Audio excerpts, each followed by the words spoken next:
Boa noite a todos. Estamos aqui reunidos mais uma vez para uma live. Tenho certeza que essa live vai esclarecer vários aspectos, várias dúvidas. A gente está aqui empenhado para esclarecer as dúvidas de vocês em relação aos comportamentos inapropriados, os comportamentos difíceis, né, das crianças com transtorno do espectro autista.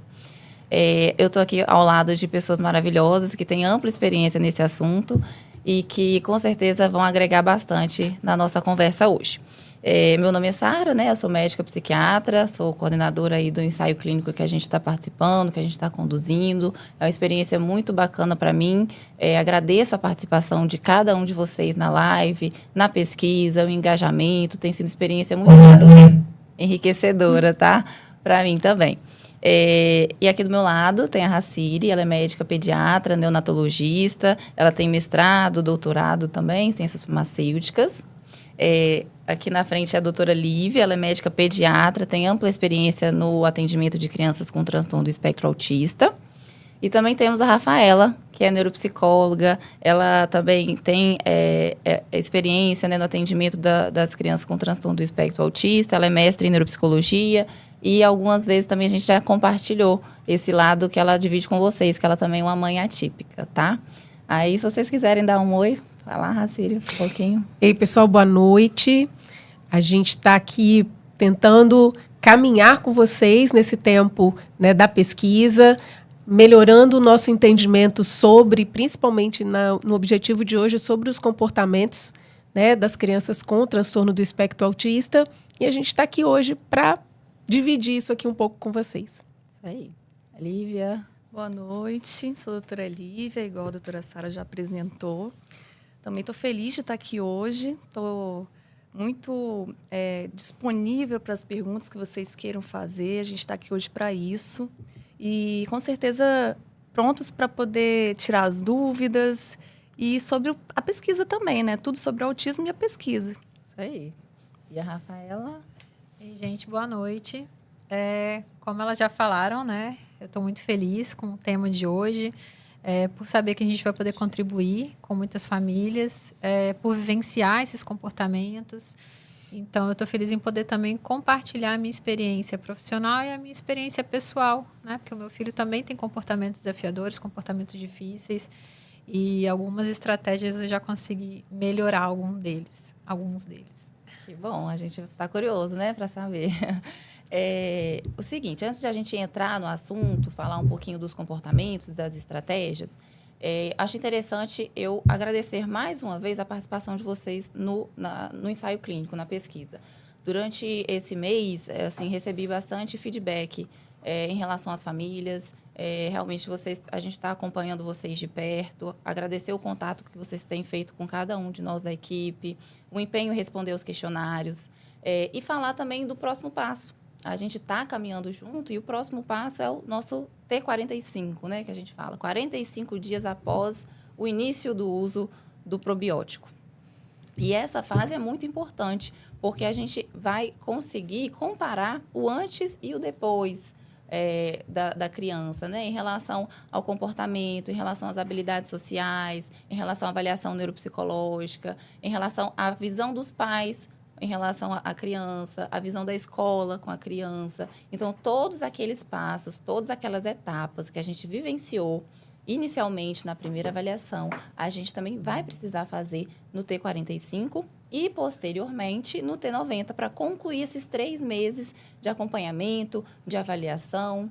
E aí, a gente vai precisar fazer, né, todos esses passos da avaliação neurocognitiva, neuropsicológica.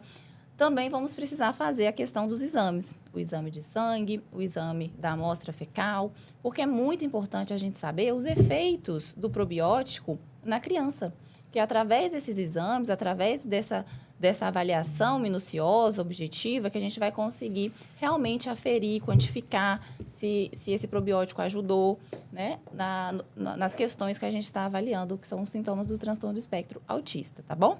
Então, conto com a colaboração de vocês nas próximas etapas. Está sendo uma experiência realmente muito enriquecedora para mim, pessoalmente também falando. Tenho aprendido muito com essas famílias e espero a gente ir para próxima etapa, vencendo os desafios juntos. E a ideia dessa live foi justamente essa, né? Acolher vocês nas demandas em relação aos comportamentos difíceis de lidar e munir vocês um pouco de estratégias práticas do dia a dia para auxiliar mesmo, tá bom? Então, vamos entrar no assunto. Qualquer dúvida que vocês tiverem, vocês podem mandar no chat, que a gente vai tentar sanar as dúvidas, tá bom? E como a gente fez na última live, alguma dúvida que a gente não conseguir esclarecer, a gente está anotando para fazer um PDF, né, organizadinho com as respostas das perguntas que vocês mandarem durante a live, tá bom? Então, pode mandar que a gente está de olho aí na caixinha do YouTube, tá? Então, a primeira parte vai ser mais para a gente compreender o que é considerado um comportamento inapropriado, o que é considerado um comportamento difícil de lidar no transtorno do espectro autista. Você pode explicar um pouquinho, Rafa, para a gente? Vamos lá. A gente achou interessante, né, descrever esses comportamentos, até por ter recebido muita demanda, né, Sara, desse tipo. Infelizmente, não são todas as famílias que têm o suporte de uma equipe terapêutica para orientar a esse respeito, né? E a gente quis trazer um pouquinho do conhecimento para melhorar a qualidade de vida de vocês também nesse aspecto. Comportamentos difíceis. São comportamentos que geram algum prejuízo físico ou social, vamos dizer assim, né? Vamos começar com a questão da agressividade. A criança que tende a agredir o outro, agride o colega, agride a família e se agride, né? Se morde, se bate, causa autolesões, né, de alguma forma. Além disso, né, tem alguns comportamentos que a gente sabe como uma atípica e atípica que são desafiadores normalmente, né? São crianças que gritam, que choram, que não obedecem, que têm resistência a seguir determinadas regras. A gente sabe que crianças típicas também têm esse tipo de comportamento, porém, algumas crianças atípicas têm esses comportamentos exacerbados, né, em maior intensidade. E até mesmo após aquela fase que a gente sabe que a criança vai ter esse comportamento, a criança típica mantém esse comportamento. Então, torna-se ainda cada vez mais desafiador, até porque os pais, eles, né, se preocupam com o julgamento do outro, né? A gente está ali se preocupando quando está incomodando. Já passei por isso várias vezes. Meu filho começa a gritar no meio da rua e eu fico pensando o quanto as pessoas estão incomodadas com aquilo. A agitação também, né? A criança, quando tem que ficar quietinha, por exemplo, na escola, e ela fica andando pela sala, ela fica gritando e acaba gerando, né, distraindo os colegas. São todos comportamentos que a gente tem dificuldade de gerenciar, né, se não for bem orientado, se não compreender bem o que está na base daquele comportamento, o que está gerando aquele comportamento. Certo, exatamente. E você tentou, assim, só para destacar, que eu achei muito interessante, né? As crianças típicas, com neurodesenvolvimento adequado para a idade, elas também apresentam alguns comportamentos, né? De autoagressividade, de, às vezes, se morder, de, às vezes, agredir o coleguinha. Mas o que diferencia, então, da criança atípica, da criança que tem o transtorno do espectro autista? É realmente a frequência do que isso acontece, a intensidade, a persistência e o prejuízo para a criança, né? A criança com transtorno do espectro autista tem muitos prejuízos com esses comportamentos. Sim. E é por isso que a gente tem que, né, saber estratégias de como lidar para diminuir isso daí, diminuir os prejuízos para a criança. E por que isso acontece, Lívia? Por que as crianças com transtorno de espectro autista, às vezes, são mais suscetíveis, né, a ter esse tipo de comportamento? Tá, eu vou explicar por que isso acontece, mas só fazendo um adendo rapidinho do que você falou, eu gosto de explicar para a gente poder ilustrar e ficar mais fácil de entender a diferença da birra e da crise, que é uma das maiores dúvidas, né, que as pessoas têm. Ótimo. Porque senão a pessoa acha que, meu filho está gritando, meu filho está esperneando, está durando um tempo. Será que ele é autista? Será que isso é uma crise? E não se lembra dos outros sinais que tem que ter, né? Isso é uma característica. Então, eu gosto de dar um exemplo assim. Geralmente, uma criança pequena, lá com seu 1 aninho, ela pede alguma coisa para você. Eu quero essa caneta. Não falando, mas de repente ela tem intenção. Você está segurando a caneta, ela vai na sua direção para pegar a caneta. E você diz, não, filho, não pode. Você coloca um limite, né? Ou a chave do carro. Ela tem uma intenção de conseguir aquele objeto. Então, para conseguir aquele objeto, ela fica frustrada, ela senta no chão, ela esfrega um pezinho no outro, ela começa a gritar, se baba, enfim, tudo aquilo que a gente já sabe como é que funciona, né? Uma pirraça, que é pela imaturidade também do sistema nervoso central, que as duas crianças vão ter. Só que a principal diferença é o seguinte, se você pega a tal da caneta que ela queria e dá na mão dela, o que acontece? Automaticamente ela para de chorar. Porque ela atingiu o objetivo dela, né? Aquilo ali tinha um porquê. Já a criança autista, ela não tem essa noção. Ela está fazendo... Você pode até ter começado pela caneta, você acha que foi pela caneta, mas ela já estava com uma série de sobrecarga sensorial, já respondendo a sua pergunta, que faz com que ela acabe extravasando, é a gota d'água que estava precisando no copo, que transborda, e ela acaba tendo aqueles comportamentos exagerados. É uma frustração com alguns comportamentos muito exagerados. A criança típica tem a mesma frustração, mas ela tem um autocontrole. Já a criança atípica, não. E o que acontece? Você pode entregar a caneta, ela não vai querer, vai jogar a caneta para o lado, e aquilo ali vai se estendendo, né? Naquela que você achava que era uma birra, mas na verdade é uma crise. E essa crise pode ser por diversos motivos, né? Por hipersensibilidade auditiva. Eu acho engraçado que a gente, típico, vai num shopping, a gente não percebe o tanto de barulhos que tem no shopping. É escada rolante, ar-condicionado, são muitas pessoas andando, barulho do salto das pessoas batendo no chão. E como eles têm muito mais neurônios e muito mais sinapses, os autistas, então automaticamente ele também vai ter mais sensibilidade, né, a esses estímulos.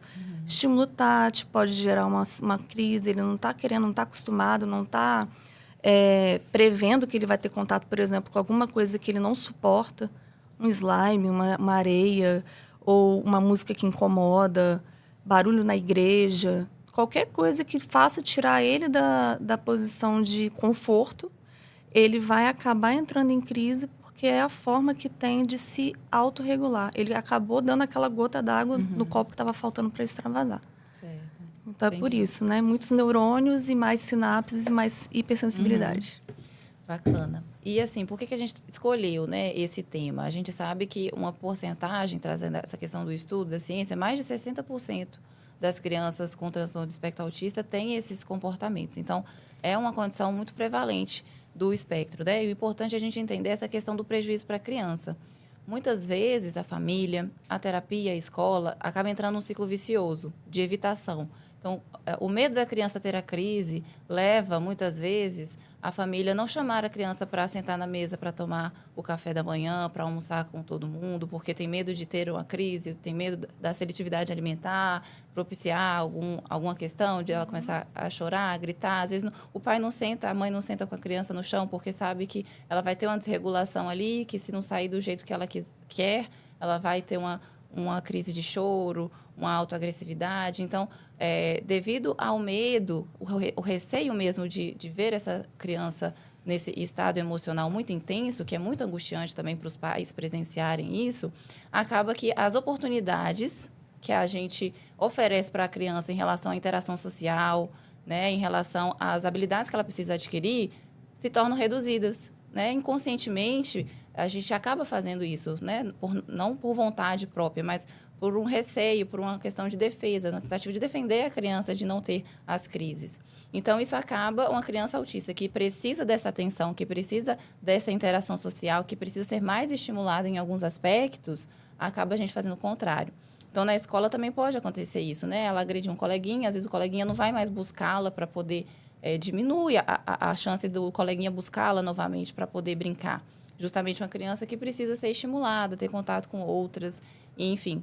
Então, isso gera também a questão do estresse para os pais, né? A gente sabe que a gente fala muito do estresse do cuidador, do paciente que tem demência de Alzheimer, por exemplo, e igualmente importante é essa questão do estresse parental das crianças com espectro autista. Então, é uma demanda também muito elevada psicologicamente, emocionalmente para os pais dessas crianças em lidar com tudo isso. A gente sabe que tem estudo falando que aumenta a taxa de divórcio, aumenta estresse entre o casal. Então, tem vários prejuízos ali do âmbito familiar, sociais, que esses comportamentos acabam trazendo, né? Então, isso também tocou muito assim, no meu coração ao ter muito contato com essas famílias através do estudo. Foram mais de 200, né, famílias que a gente atendeu, porque era uma demanda, né, de vocês, de aprender um pouco mais sobre como lidar com isso, as estratégias, porque realmente é algo que a gente tem uma empatia muito grande, né? Eu ainda não sou mãe, A Rafa já é, né? Todo mundo aqui já é mãe.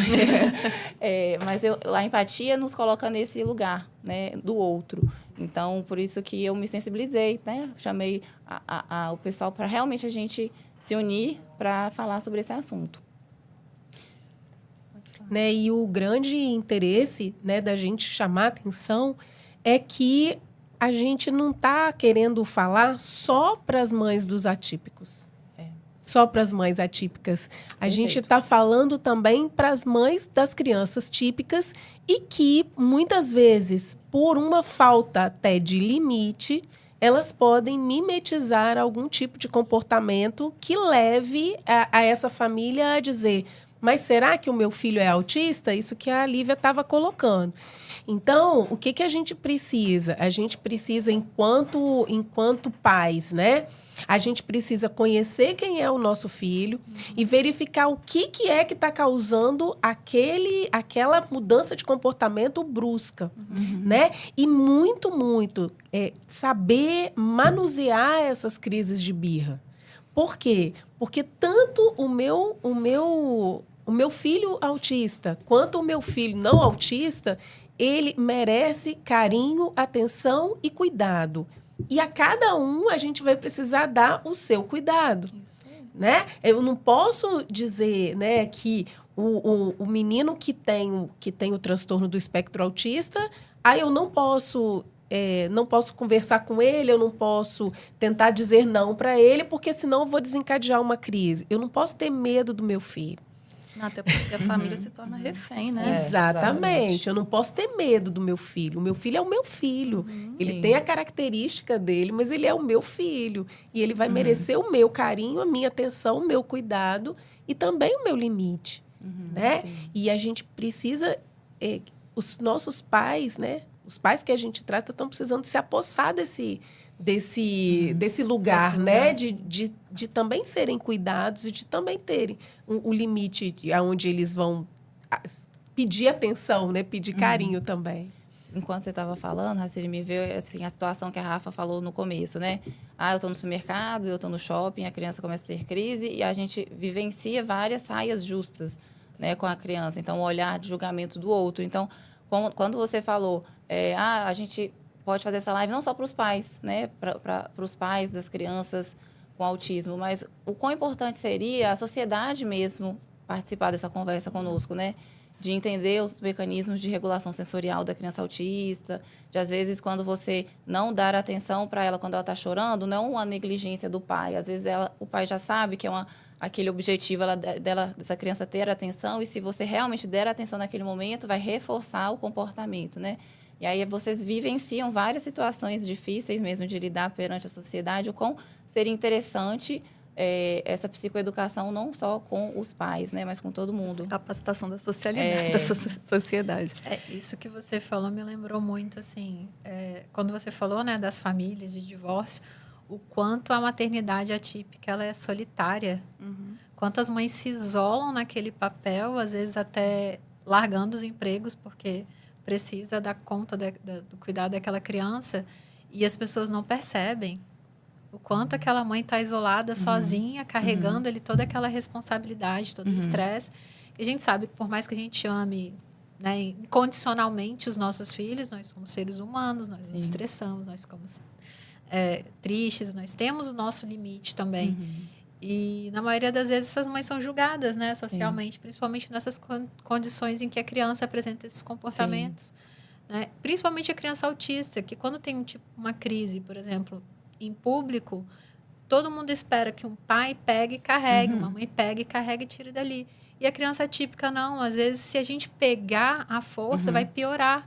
Então, a gente só fica cuidando para a criança não se machucar. A gente só fica ali zelando pela criança. A gente não pode fazer mais do que aquilo. E o julgamento vem, olhares, passa, as pessoas passam, falam, e às vezes brigam. Né? Eu lembrei de uma vez que meu filho estava muito... Aí não foi crise, né? Foi birra. Meu filho queria colo. E eu queria que ele andasse. Ele já tinha adquirido aquele comportamento, assim, bem rígido de querer colo. Ele já estava grande. Aí passou uma senhora e brigou comigo. Pega ele no colo. Aí, para eu explicar que eu estava ensinando o meu filho que ele precisava andar, foi muito difícil. Foram E muitos o contrário olhares. acontece também. Essa senhora teve empatia pelo Sim. menino, pelo seu filho. O O contrário também, né? Tão grande, tá Uns no tapas, colo. você não dá Os limite. julgamentos, Olha né? só Aham. que coisa ridícula, né? A mãe não Aham. faz nada, tá vendo que o menino tá se jogando, rodopiando. Sim. E você não toma nenhuma uma decisão. Outra coisa que eu acho importante falar, Sara, é que assim, a gente está falando de crises que os pais não sabem como distinguir a crise da birra da criança atípica da típica, mas a crise ela nunca vem sozinha. Não é o único sinal que você tem que desconfiar. Você tem que também olhar os comportamentos que estão à volta da criança, né? Como é que ela está na escola? Está socializando? Ela come ou ela tem seletividade alimentar? Sim. Seu filho olha quando ele é chamado, né? É uma série de fatores que se ele apresenta estereotipias, porque durante a crise, inclusive, que é aí que aparecem as estereotipias, né? O flapping, que é balançar a mãozinha na frente, ficar girando sobre o próprio eixo, né? Ficar indo para frente e para trás, porque são comportamentos para tentar se autorregular, né? Regulação. Então, eu acho isso importante da gente pensar. Deixa eu só Isso. fazer uma interferência aqui na conversa. O nosso chat do YouTube estava travado. Se vocês tiverem alguma dificuldade, é só atualizar a página, sair rapidinho, entrar rapidinho na live, atualiza a página para que volte a normalizar aí para vocês, tá? Porque já tá, o problema já foi resolvido, tá bom? Aí vocês podem mandar as perguntas de vocês, tá? E, gente, já teve aqui uma participação de Subin. Fala assim que todas as vezes que falo não, meu filho quer quebrar alguma coisa. Né? Então, essa é uma das coisas que a gente estava conversando. Sim. Então, toda vez que fala não, ele quer quebrar alguma coisa. Então, o que a gente poderia... Que resposta que a gente poderia ajudar para isso? Pode. Isso aí é um assunto que eu gosto muito, porque assim, eu andei dando bastante lida sobre isso, inclusive quando os meus meninos estavam ali no começo do desenvolvimento, né? O que acontece? A criança, tanto a atípica como a atípica, o comportamento dela, por conta da imaturidade, né, do sistema nervoso central, o que acontece? Ela age ali na frustração da forma que ela acha que ela vai conseguir o que ela precisa, ou no caso do atípico, sobrecarga sensorial, né? Se nesse comportamento você fizer a primeira vez, a criança chorou durante 5 minutos, você foi lá e deu o que ela queria, independente se é atípico ou atípico, porque a Rafa, como é psicóloga, vai saber melhor do que eu, é uma curva ascendente, né? O comportamento demorou 5 minutos e parou o choro, porque resolveu, né? Ou porque parou por si só mesmo. Daí, da próxima vez que isso acontecer, o que pode acontecer? Vai durar o dobro, porque ele viu que com 5 minutos resolveu, Sim. né? Então, vai chorar até 10 minutos, porque eu vou ganhar no cansaço. E assim vai. Então, infelizmente, para melhorar, tem que piorar primeiro, né? Isso é bem claro, assim, no comportamento infantil. Mas aí, Rafa também pode complementar. Não, sim, realmente o comportamento, ele acontece para alcançar algum objetivo, né? Independente seja de ganho ou de comunicação.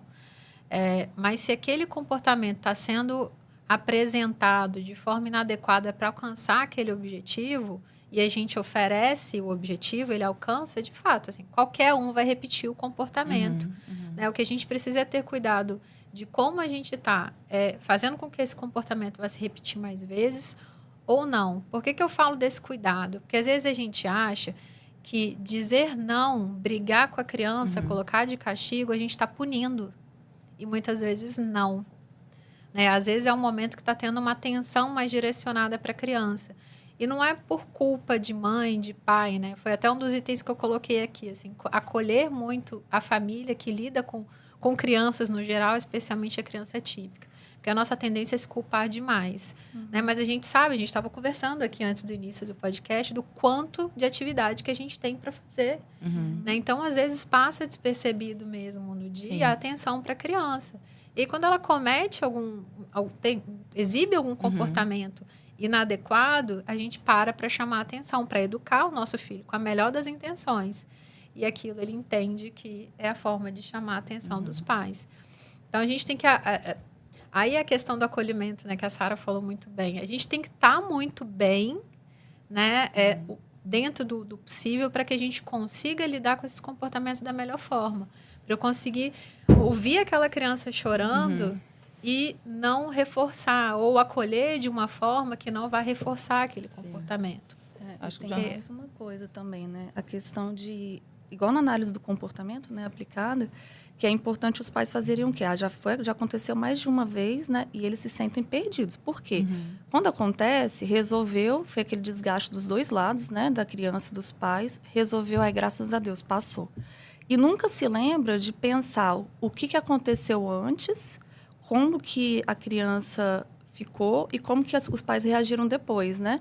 Qual que foi o gatilho para a crise? É sobrecarga de sensibilidade auditiva?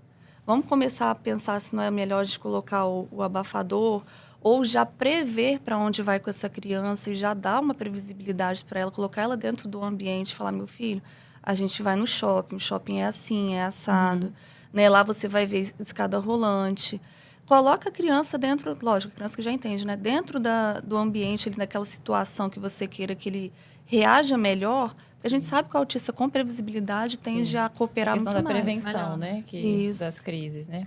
E entrando assim nessa abordagem das estratégias, acho interessante de falar um pouquinho dessa questão, primeiro, de identificar quais são os gatilhos, o que pode ocasionar a crise, né? O primeiro passo da gente entender qualquer tipo de comportamento inapropriado do espectro autista é entender a função daquele comportamento. Muitas vezes está associado ao comportamento, mas nem sempre. A gente tem que avaliar a criança como um todo. Ela pode estar com a dorzinha que não consegue explicar onde que está a dor e está incomodada e evolui com a crise. Ela pode estar com fome, sede, sono, ela não teve uma noite de uma boa qualidade do sono à noite. Todo mundo que não dorme bem fica um pouco mais nervoso, um pouco mais irritado. Isso na criança autista, ainda mais, né? E pode ser a constipação. A gente teve muito relato da pesquisa de melhora do hábito intestinal, de regulação intestinal, com o uso do probiótico, né? E isso alterando o comportamento da criança, né? Crianças antes que ficavam 10 dias sem ir ao banheiro, estão conseguindo retornar, né, ao hábito intestinal regular, indo todos os dias, e o quanto isso melhora o humor da criança, né? Então, avaliar isso como um todo. Às vezes, a questão odontológica também é uma coisa importante da criança autista. Às vezes, o cuidado da higiene pessoal da criança é difícil. Às vezes, você passar fio dental todos os dias também é muito difícil. Escovar o dente todos os dias no horário, 3, 4 vezes por dia. Acaba que essa rotina com a criança autista tem mais dificuldade. Então, ir ao dentista, por exemplo, também já é uma questão, né? Com alguns atravessamentos aí. Então, às vezes, a criança está com alguma gengivite, com alguma cárie, com alguma questão no dente, não está conseguindo verbalizar. Então, avaliar o todo para entrar nessa questão do comportamento. E aí, a gente avalia as mudanças ambientais, nasceu alguém da família, faleceu alguém da família, mudou a babá, mudou como vai para a escola, mudou alguma coisa da rotina. Avaliar todo o comportamento, o ambiente, as mudanças que aconteceram, que possam estar associadas àquela crise, né? Investigar exatamente o que a Lívia falou. O que a criança estava fazendo antes, como que foi durante. E estratificar, de uma forma geral, ficou muito claro para mim quando eu estava estudando nessa questão dos 4 passos, né? O primeiro é justamente entender a funcionalidade daquele comportamento. É por atenção? É para conseguir um objeto? É para ter controle da situação? É para, né, que tudo saia do jeito que ela queira? Então, assim, entender essa funcionalidade. A criança evolui com esses comportamentos por um determinado motivo. E entender o motivo ajuda a gente a entender o melhor jeito de manejar isso.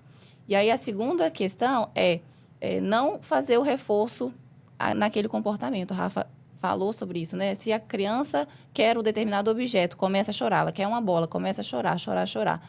E você dar a bola para a criança imediatamente, assim que ela está chorando, você reforça para o cérebrozinho dela, que está em desenvolvimento, que então é só chorar que eu consigo a bola. Então, a gente priva a criança de aprender novas habilidades e aprender como pedir a bola sem chorar. Porque a criança não sabe, né? É nosso papel estar ali tentando fazer com que ela aprenda. E aí, o outro passo seria avaliar o que a minha criança pode fazer para não chorar e pedir a bola. E conseguir o que ela quer, por exemplo, né? Quando pertinente, lógico, né? Às vezes a criança vai querer celular, nem sempre é pertinente querer o celular. Mas como que ela vai conseguir, por exemplo, me pedir a bola de outra forma? Então, você tem que pensar em estratégias de comportamentos substitutivos, né? O que ela pode fazer ao invés de chorar? E aí pensar em estratégias. E não adianta você querer ensinar isso durante uma crise, né? Você não ensina para a pessoa que está afogando a nadar. Você primeiro salva ela, resgata ela, para depois ensinar ela a nadar. Então, primeiro regular a criança, né? Proteger a criança para que ela não se machuque, né?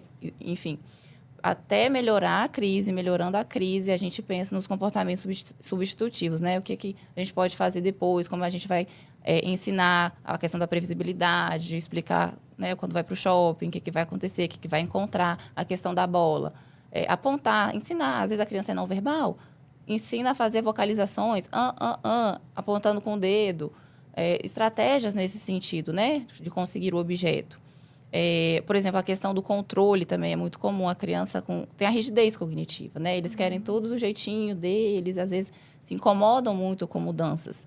E, às vezes, por exemplo, você vai brincar e aí o brinquedo está numa posição que a criança não gosta. Aí você vai tentando desensibilizar aos pouquinhos. Não é também assim dessa questão de virou a chave, vou começar a implementar as estratégias e tudo vai mudar da noite para o dia. É um comportamento que tem que ser constante, periódico, né? Paciência e persistência. São essas duas palavras, né? Paciência e persistência. Aos pouquinhos vai ajudando. E é isso. E quando a criança fizer um comportamento substitutivo, quando ela pedir a bola, por exemplo, apontando e não chorando, aí você dá a bola, porque aí você reforça no cérebrozinho dela, então é só apontar que eu vou conseguir. Então, você vai manejando, por exemplo, nesse sentido, né? E sem contar, ensinar a esperar também, né? E dentro de toda essa discussão de como a gente está conversando, a gente está com várias perguntas no chat. Então, a Fátima queria saber assim, se uma birra pode evoluir para uma crise. Pode. A birra pode evoluir para crise. A gente está falando assim sobre aspecto de controle emocional, né? A Lívia falou muito bem que a criança tem uma imaturidade, né, de desenvolvimento neurológico ainda, em que a criança típica ela não reconhece as emoções, ela não sabe regular as emoções. A criança atípica, não só a criança, o adolescente, o adulto, eles têm essa dificuldade um pouquinho maior de reconhecer, né, identificar a emoção, identificar o que gerou aquela emoção. Então, eles estão sentindo que tem alguma coisa ali que está incomodando e eles não sabem muito bem o que é. E isso vira uma crise, né? Então, começou um incômodo porque a bola não foi entregue. Daqui a pouco, eles não sabem mais o que está gerando aquele incômodo e aí vira crise. É quando a criança continua chorando, continua querendo quebrar coisas ou querendo bater em alguém ou se batendo, mas já não sabe muito bem o porquê. A Sara estava falando, né, e eu tenho um exemplo assim lá em casa que é muito claro. O meu filho, às vezes, ele começa a chorar e a gente não sabe o porquê. E a gente fica oferecendo coisas, a gente faz aquela análise. O que aconteceu? Opa, ele já está há muito tempo sem comer.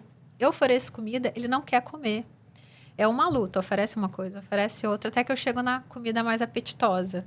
No caso dele, é o chocolate. Eu dou um pedacinho de chocolate, depois do pedacinho de chocolate vem o prato de comida e resolve. É isso como funciona com o meu filho. Não todas as crianças são assim. Mas ele não sabe naquele momento que ele está tá naquela situação, naquela crise, por conta da fome. Né? Então, primeiro ele começou incomodado porque ele não fala, está com fome, ninguém identificou que ele não conseguiu se comunicar. Era uma birra para conseguir comida, vamos falar assim, né? Entre aspas. E depois virou a crise. Né? Outro ponto que a Sara falou que eu achei fantástico, assim. A gente, no senso comum, a gente entende que a criança está manipulando a gente quando ela faz birra. Mas se a gente parar para analisar, como a Sara falou muito bem, a gente está ensinando a criança a manipular a gente com a birra. Porque se ela chorou, a gente deu. Não é que ela chorou para manipular, ela chorou e viu que recebeu aquilo que ela queria. Então, ela vai continuar fazendo. Até para a gente tirar esse peso da birra, né? Porque parece um comportamento ruim da criança. E aí tem mais... A gente está com mais perguntas aqui. Primeiro, a pergunta da Diana Carvalho, que falou assim... Como lidar com a insistência... Isso aí não é só para os autistas, não, tá?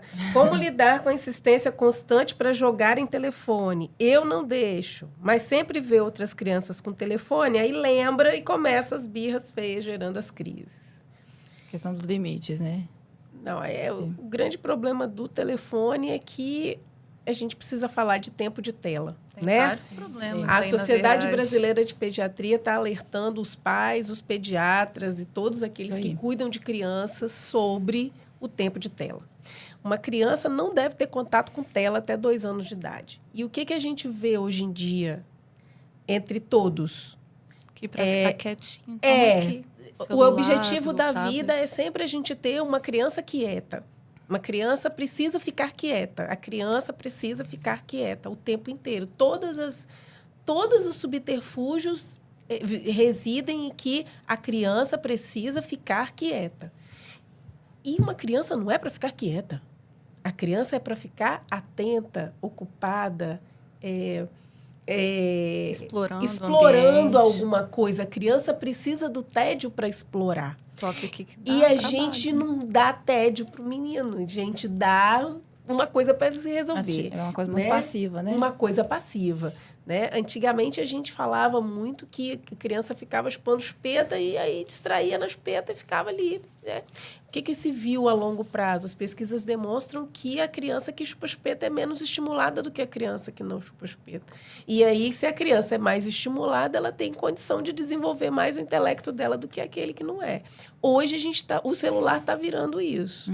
Qualquer coisa, a gente dá o celular. E aí, o que acontece? Aquelas famílias que tomam isso para si como eu não quero que o meu filho esteja isso. Ele fica sendo o contracorrente de toda uma sociedade que entrega celulares para as crianças.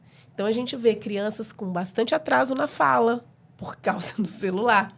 A gente tem crianças com atraso no neurodesenvolvimento total por conta do celular. Tem crianças que só comem se tiverem com o celular, porque não veem o que está, não veem o mundo, eles olham para o celular.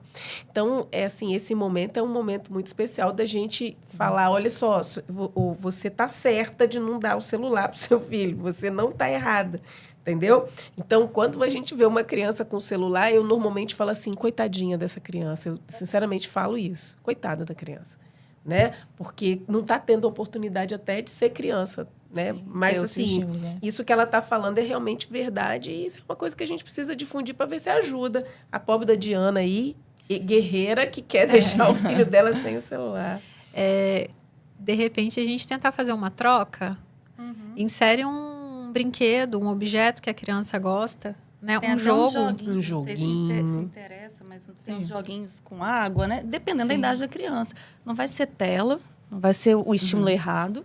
E você vai, mesmo assim, mesmo que não seja joguinho, você dá lá outra coisa, um bicho de pelúcia, vai para o parquinho, coloca para socializar com outras crianças, em vez de ficar aprendendo dentro de casa, né? Sim. Utilizar o celular como um reforçador, né? Põe um jogo pedagógico, mas que é interessante para a criança. Depois de tanto tempo ali, ela tem, 15 minutos de celular para jogar. Né? Porque a gente também não é essa questão. A gente tira completamente, a gente exclui a criança do meio social, né? Porque ela não está ali compartilhando o joguinho, que todos os colegas estão jogando, está todo mundo comentando sobre o assunto, ela não sabe muito bem o que é. Então, a gente coloca limite, né, usando o celular como reforçador para mudar para reforçar algum comportamento, mudar outros comportamentos, e tenta inserir jogos que são interessantes, né? Hoje eu vejo crianças que não conhecem os jogos, aí quando chega no consultório e chega na sessão seguinte, tia, eu quero jogar aquele jogo de novo, porque é muito legal. Esquece que tem celular. Né? Então, a gente precisa oferecer alternativas interessantes para a criança. E às vezes brincar junto é interessante, é sentar para desenhar, né? Para pegar o carrinho, para pegar a boneca, a presença de alguém que é afetivamente interessante para a criança é uma boa troca. E o quanto que a nossa pesquisa está ajudando nisso, né? Porque a gente tem aquele quebra-cabeça que a gente colocou, a gente tem todo aquele estímulo, né? O quanto que é fazer o tempo ficar bonito com seu filho, né? De você não gastar um tempo com seu filho, né? Não dizer que está perdendo tempo com seu filho, mas você construir algo puro, algo bonito, algo para você se lembrar que é aquele sentimento de ficar gostoso de ficar com criança. Agora, eu posso ser um pouquinho só rude, como já foram comigo uma vez, o psicólogo me respondeu quando eu falei assim, sabe, porque a gente tende muito assim, não saber como agir nos comportamentos da criança. Então, por exemplo, a criança, ela quer A gente está falando de celular. Ok, celular faz mal, a gente sabe até a longo prazo, mas assim, é uma coisa abstrata. E aí eu virei para ele e falei bem assim, tá, eu não posso dar o celular. Isso funciona até com os típicos, né? Não só com os atípicos. E eu quero trocar, eu quero fazer uma troca. Mas pelo que eu troco? Como é que eu vou saber se eu posso dar aquele objeto ou não? Se aquilo ali também tá errado? Eu não posso tirar o celular e dar uma bala. Também tá errado, entendeu? Não posso. Aí ele fez a seguinte reflexão, né? Eu vou te explicar de uma forma bem grossa. Ele falou comigo assim, bem direta, né? Se seu filho quiser pular da ponte, você vai deixar? Não. Por quê? Porque ele vai morrer, não vai? Você sabe que aquilo ele faz mal pra ele, não sabe? Então ele é seu filho, você quer o melhor pra ele. O celular faz mal? Então é a sua criação, não é? Quando vier te perguntar assim, mas porque meu coleguinha vê, porque fulano vê. Gente, tem que ser rígido, não tem negociação. Tem negociação pra escovar o dente? Não tem. Eu falo, hein, cara, não tem negociação pra escovar o dente. Isso daqui é regra. Tem que fazer, entendeu? Porque senão vai estragar o dente. É a mesma coisa. Tem que ter essa consciência, né? E eu passo esse exemplo porque isso me marcou. Falar, gente, é mesmo, né? Por quê? Porque às vezes queria a chave do carro. Pode dar a chave do carro para criança? Não pode. Quebrou minha chave canivete do carro, entendeu? De tanto ficar mexendo, porque eles acham que é brinquedo. Então, assim, tem que ter essa consciência, né? E aí, nem tudo colocar a culpa, né? A gente teve uma pergunta aqui. Meu filho fez uma birra que nunca tinha feito. Pode ser alguma relação com o probiótico? Extremamente pouco provável essa relação com o probiótico.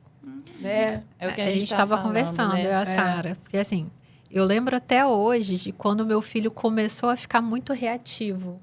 E a equipe falava assim, ele está protestando, ele está protestando. Eu falei, mas agora ele está protestando demais. Está ficando difícil.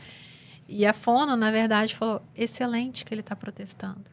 Ele está começando a entender o sentido da comunicação a partir do protesto, porque ele não sabe verbalizar ainda. Então, ele está tentando se comunicar de alguma forma. Então, como que está acontecendo essa birra? Né?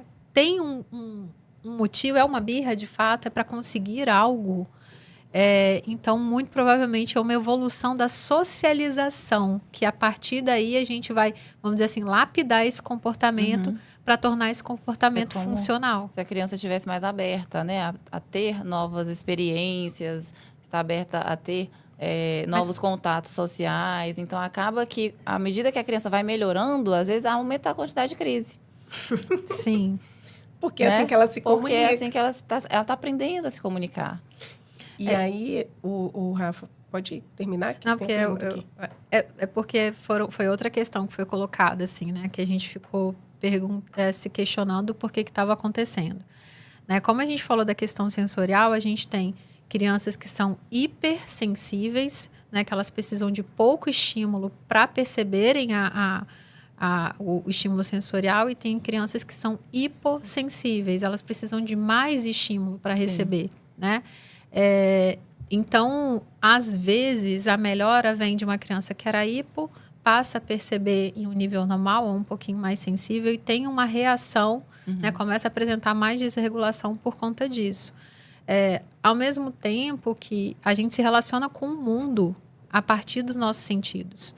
Né? Se eles não estão regulados, a gente tem a dificuldade de aprendizagem, a gente tem a dificuldade de socialização, a gente tem a dificuldade de interação com o mundo. Então, dentro do processo terapêutico de uma criança atípica, essas alterações, essas respostas sensoriais, elas vão acontecer, porque vai ter uma alteração na percepção, né, dos sinais sensoriais, e pode ser incômodo para a criança, não porque está errado, porque é um sintoma de novo, mas é porque é algo novo. Né? Eu não sei se vocês já viram aqueles vídeos de pessoas que são surdas e que colocam o aparelho pela primeira vez. A pessoa fica, né, tem uma felicidade ali, mas tem um incômodo inicial, porque é algo que nunca foi sentido antes. Existem pessoas que pedem para tirar o aparelho. Para tirar. Tanto que é incômodo, né? A pessoa precisa de um tempo para se acostumar com aquilo. E às vezes a criança vai precisar de um tempo para se acostumar com a nova realidade sensorial. Uma coisa que a Lívia trouxe no começo da live é que, às vezes, quando a gente tenta aprender, ensinar para a criança novas habilidades ou tenta dar contorno para as crises, existe um pico de extinção, que a gente fala, né? Primeiro, a criança piora. Por que ela piora? Essa questão de... Antes, ela estava acostumada a chorar e ter o que queria, alcançar o objetivo dela. Então, o cérebro dela fala, então, preciso aumentar a intensidade do meu choro para eu conseguir o que eu quero. Então, primeiro acontece isso, mas depois, com o tempo, com a persistência, com a paciência e dando contorno para aquilo, a criança vai entendendo e vai melhorando. Aí tem uma melhora bem acentuada depois que passa por esse período, né? Então, é importante também falar para vocês, acolher vocês nesse sentido. Não, mas eu estou tentando, né, fazer as orientações, seguir as estratégias, e ele está piorando.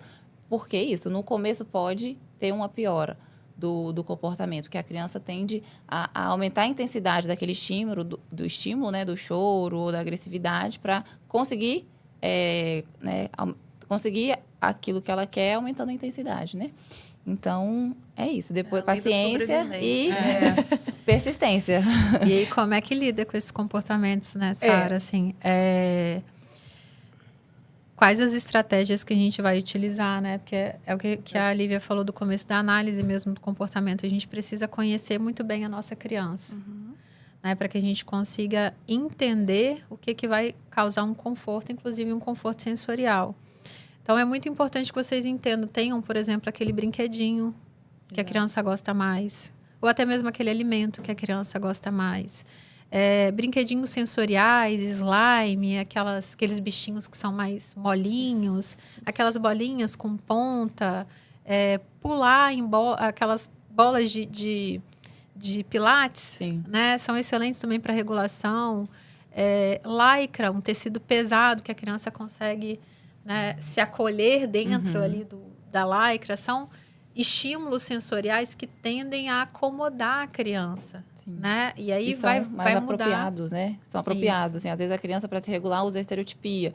Então, fica se balançando, ou gira em torno do próprio eixo, ou começa a ter um comportamento mais estereotipado, mais repetitivo. E aí, muitas vezes, é um pouco inapropriado para as situações, para o contexto social. Ela acaba também passando por recriminações no ambiente escolar.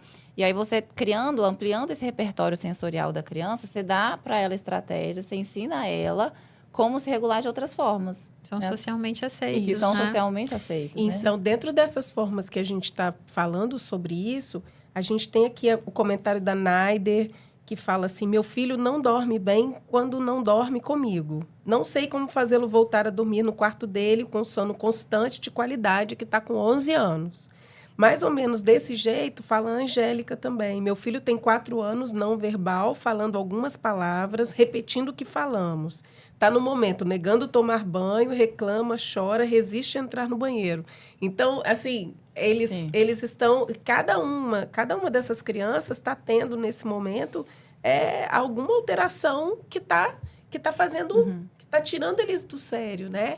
Então, são dentro dessas dicas que a gente está dando, né? Não entrar sempre, mas procurar ser mais firme e descobrir. Será que agora ele está modificando o jeito dele se comunicar com o mundo e por isso que ele está agindo dessa forma?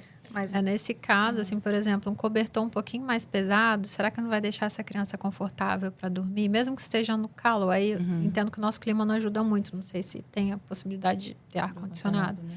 E em relação ao banho, assim, tornar o banho um momento lúdico. Porque eu, como mãe, quando meu filho não quer tomar banho e quando ele não quer comer, a nossa tendência é falar, vai, tem que ir. E a gente força um pouquinho. E aquilo torna o momento do banho cada vez mais aversivo para a criança. Ela vai negar cada vez mais. Então, leva o brinquedinho que gosta, chama para poder brincar na água. Nem ser um banho, entra de roupa mesmo, debaixo do chuveiro, começa a brincar de água junto com a criança. Para ela entender que aquele momento pode ser um momento prazeroso. Acho que entra também no assunto assim, da rotina, né? Acho um assunto muito interessante. Sono, banho, são cuidados da rotina mesmo da criança. Então, algumas estratégias, às vezes, a criança autista, muitas vezes, ela responde ao estímulo visual. Às vezes, você explicar, ela não consegue muito capturar o que você está tentando falar com ela. Mas você mostra uma foto de um antes e depois, do tipo, primeiro a gente vai tomar banho, depois você vai brincar. Então, mostra a foto da toalha, depois do brinquedo. Então, assim, às vezes, criar uma rotina, ter um quadrinho no quarto da criança com a rotina bem específica, com imagens. Né? Primeiro você vai acordar, tal horário, bota a foto da criança levantando da cama, depois vai tomar banho. Então, de acordo, individualizar isso, né? Cada criança vai ter sua rotina. Vai para a escola de manhã, depois vai voltar. Isso cria uma linha de funcionalidade para a criança. O que ela tem que fazer em cada etapa do dia. Uma previsibilidade. Então, à noite ela vai saber que chegar em casa é hora de tomar o banho. Então, tentar mostrar a toalha para a criança. Aqui, a sua toalha, vamos tomar banho. Então, sempre tentar associar os estímulos visuais também. Não somente a fala, porque a criança autista, às vezes, responde melhor ao estímulo visual. Gente, uma coisa que tem que falar também, eu sempre explico isso para as mães. Uma coisa que é óbvia para a gente, não é óbvio para eles. Ah, mas meu filho está com dificuldade para desfraldar, já tentei me colocar no vaso. Cria mais trauma na criança, porque acha que é instintivo, que a criança tem que fazer. Por que não faz? Por que não entra no banho? E aí começa aquela discussão e perde a paciência. Se você explica, igual você falou, coloca lá um quadrinho. Ó, quando vai fazer xixi, já desfraldou, levanta a tampa do vaso. São coisas óbvias pra gente, mas pra eles não, né? Não adianta ficar brigando, explica com carinho. É repetição, né? Não adianta. Eles têm um pouco mais de dificuldade para aprender, não é tudo. Mas, assim, a gente tem que saber que rotina, previsibilidade, mostrar com fotos, mesmo imagens, isso tudo ajuda muito para a criança ficar mais calma. Sim. Teve até uma pergunta aqui de uma mãe de se uma criança dentro do espectro autista, nível 3, com deficiência, né, transtorno do desenvolvimento intelectual, poderia ter um desempenho, né, um funcionamento igual ao de uma criança que só tenha o diagnóstico de transtorno do espectro autista. É muito difícil responder essa pergunta, para falar a verdade, né? Porque o transtorno do espectro autista, a gente já fala em espectro porque tem essa possibilidade de caminhar, né, dentro de vários níveis de dificuldade ou de funcionalidade. Então, tudo vai depender do estímulo que você vai dar para a sua criança. Uma criança que tem o transtorno do espectro autista sem a deficiência intelectual que não foi estimulada pode não desenvolver tanto quanto uma criança dentro do transtorno do espectro autista com deficiência intelectual que recebeu o devido estímulo. Né? Então, eu sei que nem todo mundo tem acesso às terapias, né? Mas a gente consegue criar um ambiente, né, dessa forma, com tudo isso que a gente falou hoje, ter a previsibilidade, fazer os quadrinhos, manter o contato verbal, mesmo que o filho de vocês seja não verbal, né, para estimular, né, tanto a fala quanto a compreensão. Tirar de tela, né, deixar mais em jogos que vão estimular a interação com o ambiente, estimular o contato social. E a gente está falando de criança, né? Eu acho que vocês aqui, como médica, sabem melhor que eu que a criança tem grandes possibilidades de desenvolvimento que o adulto já não tem mais. Então, é o que eu sempre falo para as mães dos meus pacientes. Independente do diagnóstico, não subestima o seu filho. Né? A neuroplasticidade é algo, né, fundamental. E já tem um estudo, na verdade, que mostra, né, comparando as crianças que fizeram análise do comportamento aplicada e as outras crianças que não, e foi visto que teve uma elevação do QI. Então, assim, tudo é uma questão de estímulo, né? Estímulo correto. O diagnóstico precoce, né? A gente está falando para um público de crianças. Então, são crianças então, que, na verdade, né, estão nessa fase de diagnóstico. Então, estão mesmo no momento de aprenderem, de conquistarem essas habilidades, de alcançarem as habilidades sociais, cognitivas, né? É o momento de realmente estimular da forma como cada um pode e o que, né, tentar abarcar aí o maior tipo de recursos que vocês têm mesmo, né, na escola, na terapia. A questão também do sono que a mãe trouxe, né, a questão da rotina, diminuir a questão da tela no período noturno, ter uma rotina bem estipulada para a criança, criar também, não adianta fazer com que a criança do nada, né, vá dormir no quartinho dela sem dar uma sensação de segurança para a criança, né? Às vezes criar um quartinho mais lúdico para ela sentir pertencente àquele espaço e criando ao longo do dia essa questão, esse quartinho é seu, né? Cria uma historinha, senta com a criança, cria uma situação, é a tal da previsibilidade, né, que a gente sempre fala. Coloca a criança dentro daquela situação. Toda vez que a gente tem dificuldade, por exemplo, a mãe está grávida, como é que você vai fazer para o irmão aceitar que vai chegar um bebê, sendo que ele nem sabe como é que é isso? Você vai simplesmente chegar com o bebê, isso é completamente um gatilho para crises e mais crises, né? Então, você vai lá, pega um livro, mostra, vai lendo todos os dias, até ele poder entender ele melhor e não ser aquela coisa forçada, né? Outra coisa que eu acho importante falar, que nem todo pai pensa nisso, como é que você faz para uma criança esperar, aprender a esperar? Uma coisa que ajuda muito é o cronômetro. Sim. Coloca 1 minuto. Torna concreto. Concreto, tempo, né? Isso aí. Apitou com 1 minuto, olha, vai lá e dá o que ele quer. Depois você aumenta. E ele vai começar a entender e ele vai começar a se autocontrolar, a ansiedade, e vai começar a entender o que é esperar, né? Quando Sim. você disser, peraí, Você dá deu uns algo 5 minutos. palpável, né? Você deu algo palpável para ele, né? Até o contrário, tá ali com o celular, deu tempo. Ó, daqui a 5 minutinhos a gente vai largar o celular. Daqui a 2 minutinhos. Tá Isso acabando aí. o tempo do E celular. avisando, né? 1 minutinho para ir embora do parquinho. Né? Funciona muito, gente. Eu não acreditava nisso, Aham. mas no meu filho Funciona muito mesmo. O Alisson perguntou aqui em relação à abordagem terapêutica. Primeiro, se tem algo no cotidiano que desencadeia as crises, eu acho que a questão sensorial e a não previsibilidade, eu acho que está aí no topo de desencadeante, né? Agora, em relação à abordagem eficaz, a gente tem hoje, assim, várias abordagens de atendimento, a análise do comportamento aplicado, o ABA, o DIR, o Sunrise. A gente tem hoje aqui no Espírito Santo mais o ABA e o DIR. Eu digo que não vai diferenciar muito qual é a abordagem se a equipe for capacitada e respeitosa com o seu filho. Né? Eu acho que um certificado ele não vai dizer muito se a equipe, se o profissional não tiver um olhar individualizado, entendendo a demanda da criança, a demanda da família, e sabendo fazer a gestão daquele comportamento de forma respeitosa. Então, eu sempre falo assim, busca aquela equipe que você vai se sentir seguro em deixar o seu filho. Né? Não somente pela especificidade da terapia que trabalha, né? Isso acontece muito também no adulto, ansiedade, depressão. Tem vários estudos que comprovam que não é né? Tecnicamente, não é a abordagem, né? A psicanálise, a TCC, né? Assim, mas é a relação terapêutica com o paciente. Então, é o que vocês vão construir junto no setting ali, a relação de confiança que vai ser estabelecida, que é mais determinante no sucesso do tratamento, na melhora do paciente. Então, isso também acontece com a criança autista, né?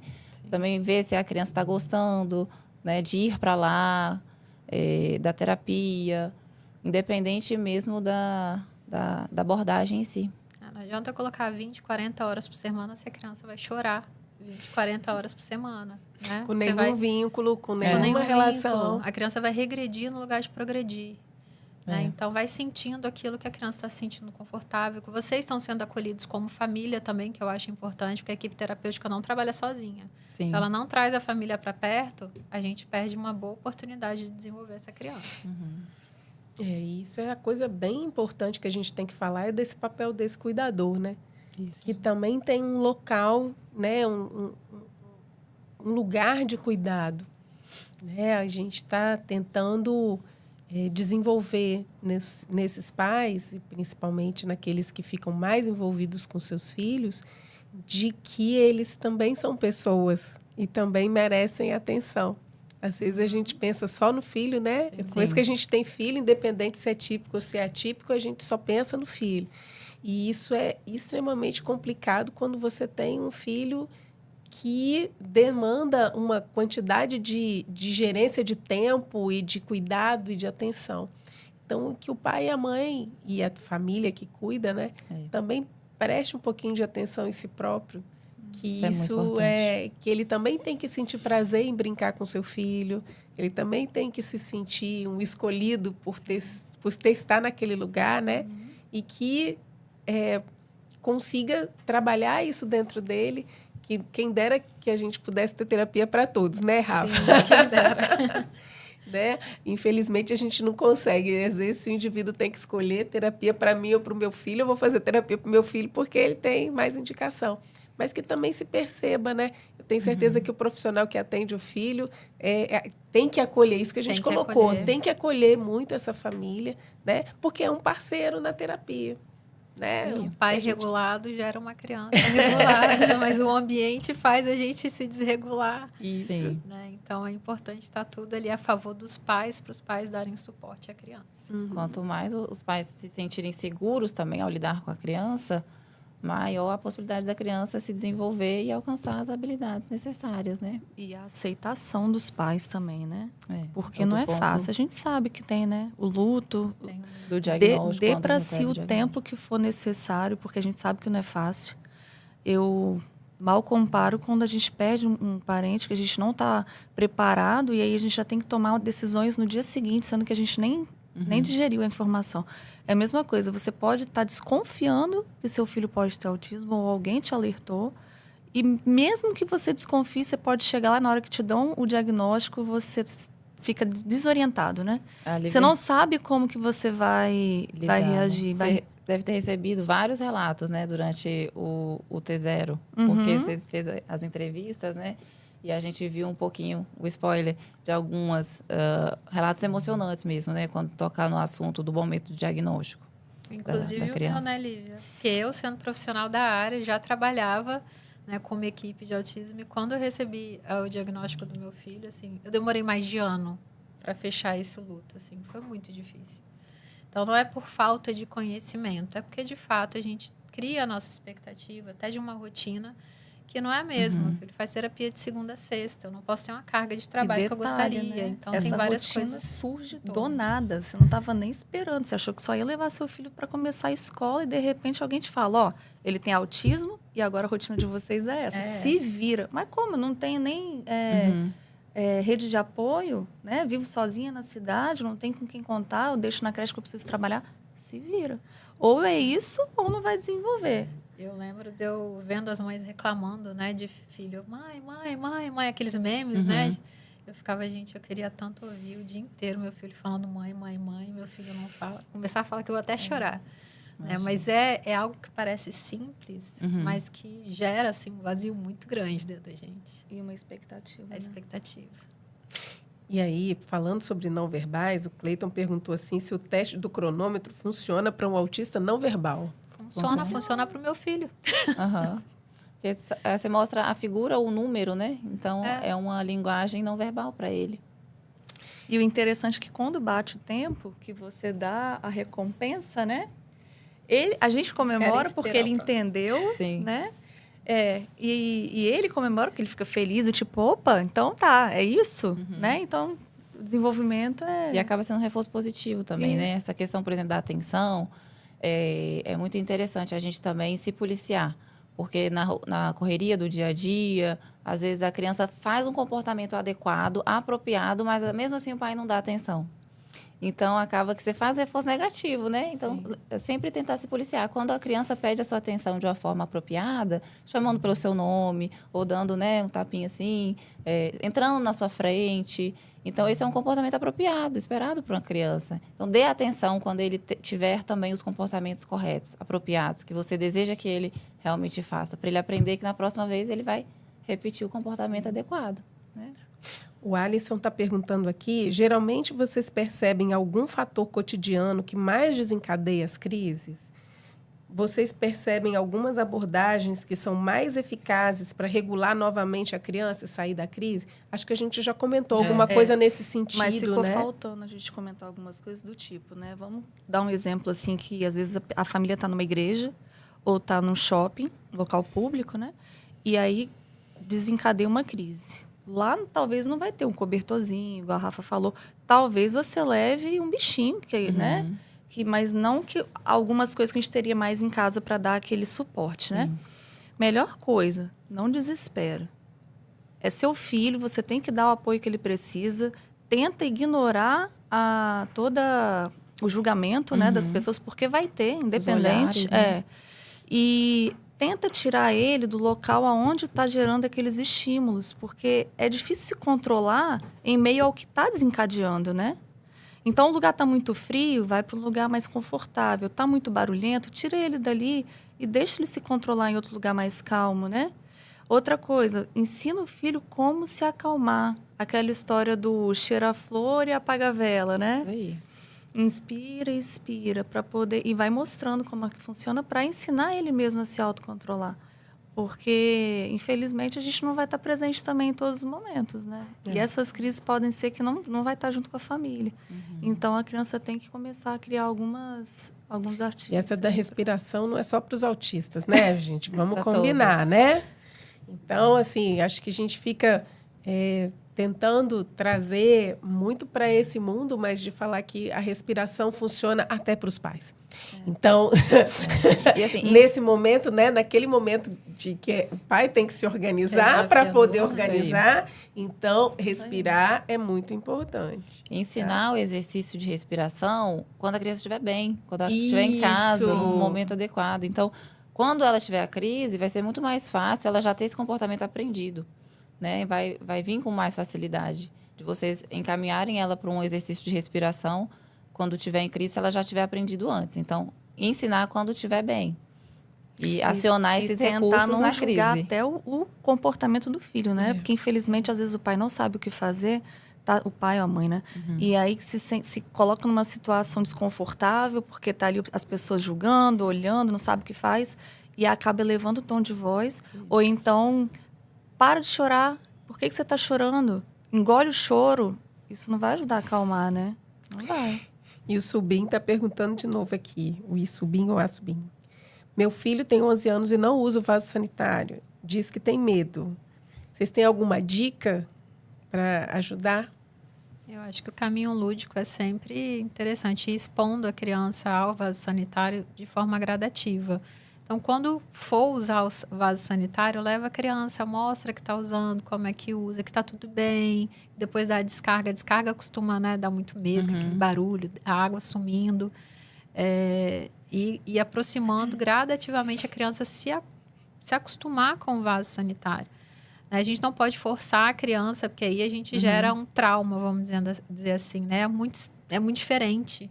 Colocar boneca ou boneco para usar o vaso, mesmo que seja começando com vaso de brinquedo, depois passa para o vaso normal, até ela entender, né, que aquilo não gera dessensibilização, né? Sim. Todos os tipos de medo, extrapolando para todos os tipos de medo que a criança possa apresentar. Medo do escuro, medo do vaso, medo de diversas situações. Dessensibilização, o que é isso? E aos poucos, e chegando perto daquele estímulo que para ela, por exemplo, seria o vaso sanitário, chegando perto do banheiro, vai no dia, fica 5 minutos dentro do banheiro. Enfim, né? A Rafa já falou, usa primeiro um vaso de mentirinha, mostra para ela que não tá tudo bem, que você vai estar ali. Enfim, dá segurança e dessensibilizando aos poucos. Sentar no seu colo, Isso. no vaso. Olha, e quando consegue sentar com aquele assento de reduzir, eu lembro que o meu filho não é autista, mas ele tinha muita dificuldade com o vaso sanitário. Eu sentava na frente do vaso e ele colocava o pé no meu joelho. E eu ficava segurando a mãozinha dele. Passando segurança. Até que ele conseguiu ficar sozinho. Aí eu podia ficar na porta do banheiro. Eu tinha que ficar na porta do banheiro. Aí até que eu consegui sair e deixar ele sozinho. Aí ele levava os bonecos. E se a criança aceitar e sentar no vaso, essa, né, grande...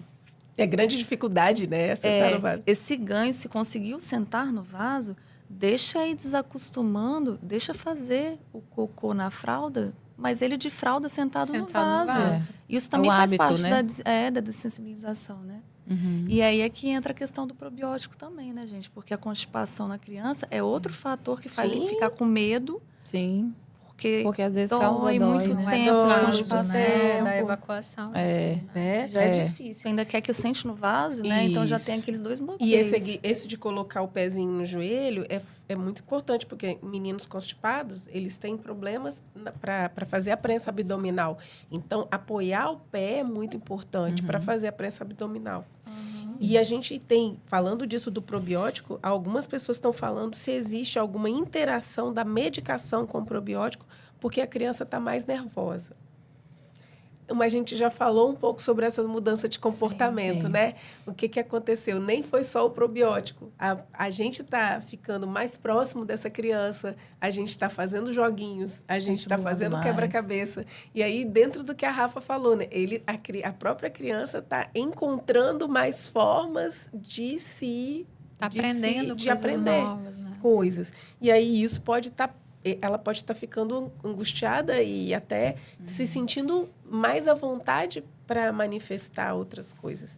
Aí por isso que pode estar dizendo que ela está ficando mais nervosa. Né? Até pedir para esses pais que estão lidando com esse tipo de comportamento para entrar em contato com a gente, né? Se a gente puder ajudar de alguma forma a amenizar esses comportamentos e até a gente entender que comportamentos são esses. Né? Eu acho que assim, individualmente, né, entendendo caso a caso, a gente vai poder responder melhor, né? Tá, a doutora Sara, a doutora Racira, a Lívia, eu aqui na questão do comportamento, para conseguir responder vocês da melhor forma. A gente está mais disponível. uma pergunta aqui. família do Enzo, o que fazer com a criança que perde todos os materiais escolares na escola? Essa questão de perda de material teria que também avançar um pouco nessa investigação, né? Sim, Será que é uma compreender. distração? Será que que, tá? é o ambiente? O ambiente? Né? Teria que investigar Dependendo melhor. da idade, tem que ver se não pode ser um TDAH. É isso que eu ia dizer, porque às vezes o TDAH junto e o TDAH Sim. perde as coisas mesmo. Sim. Qual a relação da criança com a escola? O quanto é importante aquele material para ela? Se a gente não estiver falando do TDAH só do autismo, se não é importante, é como, tipo, para que eu vou me preocupar com isso? É. E outra coisa, ele perde só material escolar? Só material escolar. É só em um ambiente, né? Perde também objetos dentro de casa. Porque o Teria que TDAH, ele investigar. perde tudo, né? Ele perde meia, perde sombrinha, perde caneca, Perde coisas que gosta muito. Se bate muito, se porque também não bate nas percebe, né? coisas, não vê que tá batendo. Teria que investigar, né? Porque a comorbidade no autismo também é uma realidade, né? Sim, sim. É muito comum. Ansiedade, depressão, TDAH. Porque justamente por ela estar exposta a um mundo cheio de estímulos e que ela está tentando lidar com todos esses estímulos, aquilo gera, às vezes, uma ansiedade, uma angústia, uma preocupação. E é comum a comorbidade do TDAH. Então, é com o TDAH e com outros transtornos mentais. Então, é importante fazer esse acompanhamento em conjunto com a equipe, para poder estar investigando. Uhum. Mais alguma pergunta? Que a gente está caminhando aí para a gente finalizar a live, né? Já deu 1 hora de live. A gente agradece muito a participação de vocês. Gostei bastante das perguntas. Todas as perguntas muito bem formuladas, apropriadas, engajaram bastante na nossa live. Então, muito obrigada. E se vocês também puderem colocar qual técnica que vocês aprenderam aqui na live que mais vai ajudar vocês, né? Se foi a do cronômetro, se foi a da privada, me conta aí. Qual que vocês mais assim gostaram de aprender na live hoje, para também a gente ter esse feedback, que é muito importante. E vocês gostariam de passar alguma mensagem final? Eu queria aproveitar dizer qual a técnica, mas para, de repente, dos pais, né? Começarem, os pais, as mães, trocarem informação. Né? Porque, às vezes, na realidade, vocês criam estratégias que ajudam a facilitar toda a rotina, né? O lidar com a criança. E um consegue ajudar o outro. Isso aí. Passar essas ideias, né? Assim, às vezes, fomentar essa participação de todos no grupo. A gente tem um grupo com todos os responsáveis das crianças que estão participando da nossa pesquisa. E aquele grupo também é uma forma de vocês se unirem como família, né? Como fazendo parte mesmo dessa comunidade autista. De um dar uma ideia para o outro, como maneja, como dá certo na sua casa, pode dar certo na casa de outra pessoa. Então, essa comunidade autista é muito unida, né? Então, vocês têm essa união, que é muito importante. Para se apoiar, né? Sim. Né? Validar, acolher, né? A compaixão também, para entender a realidade do outro. Eu acho que é bem importante. Assim, a gente tem um caminho longo ainda pela frente, né? Para poder fazer com que a sociedade entenda o que é o transtorno do espectro autista, qual a realidade da família, da criança, para que eles sejam acolhidos da melhor forma. Isso aí, Lívia, quer falar alguma coisa? Não. Eu acho que a gente já acabou, graças a Deus, assim, além de estar tirando essas dúvidas, a gente trouxe bastante conteúdo assim sobre o autismo de uma maneira geral, práticas do dia a dia, né? De como lidar não só com as crianças autistas, mas também de uma forma geral na maternidade, que já é um desafio, né? E estamos aí. Se vierem mais perguntas, a gente está... Se deixar, a gente fica até amanhã. Mas só para despedir, né? A gente está na semana do Dia das Mães. Verdade. A gente está na semana do Dia das Mães, então a gente queria mandar um beijo grande para todas as mães que estão aqui conosco. Dá licença, tá, Sara? Para nós 3 que somos mães. Mãe de pet conta. Mãe de pet conta. Se contar, eu tô dentro. Então, é que a gente... A maternidade é uma decisão também, né? Existem mulheres que não são chamadas à maternidade. E eu acho que está tudo bem também, né? Antigamente, a gente dizia que a mulher só consegue ser completa se ela tiver o filho. Hoje em dia, eu acho que a maternidade é muito mais do que isso, né? É uma decisão. É um se doar, né? É um se doar, é uma decisão, você tem que escolher aquilo. E é um passo completamente no escuro, né? E isso é assustador, na verdade. Demais. Assustador. Mas, assim, nós que recebemos esse dom, né, de sermos mães de pet, madrinhas, avós mães, né? Então, que todos nós tenhamos essa abertura no coração para essa doação, né? Essa doação para esse ser que está precisando de ajuda para começar a andar. E vai crescer, vai ser independente. Talvez não precise mais tanto da gente, mas a minha mãe tem 90 anos e eu ainda conto muito com ela. Então, filho é uma coisa para a vida toda e eu queria parabenizar de forma toda especial todas as mães. No Dia dos Pais, a gente parabeniza os pais, mas agora é o Dia das Mães. A Ciri lembrou de um assunto muito interessante nessa questão das mães. Para finalizar também, eu me mexeu muito, lendo um pouco dessa questão do histórico do transtorno do espectro autista, saber que um dia já chamaram as mães de crianças do espectro autista como mãe geladeira, né? Não sei se vocês já ouviram falar nessa expressão. É como se a frieza da mãe tivesse passado para a criança, enfim. Isso é um peso tão grande para uma família que já se culpa tanto, que já tem tantas dificuldades, então isso mexeu muito comigo. Então, a Raceli tocou num assunto interessante, né? Acolher as mães, parabenizar. A gente está aqui para poder desmistificar, né, que isso daí não corresponde com a realidade, não é isso que causa o autismo. Para munir vocês mesmo de informações importantes para o melhor jeito de lidar com a criança, o melhor jeito possível, para vocês terem uma qualidade de vida. Então, parabenizar as mães nessa semana e falar assim, amem verdadeiramente seus filhos, né? Vocês têm essa capacidade, está aí já dentro de vocês, e o amor que vai conduzir mesmo aos caminhos. O fato de vocês estarem aqui participando, né, na live com a gente hoje é um motivo disso, porque vocês amam seus filhos e querem o melhor para eles e estão aptas aí, né, abertas a aprender um pouco mais. Excelente. Isso aí.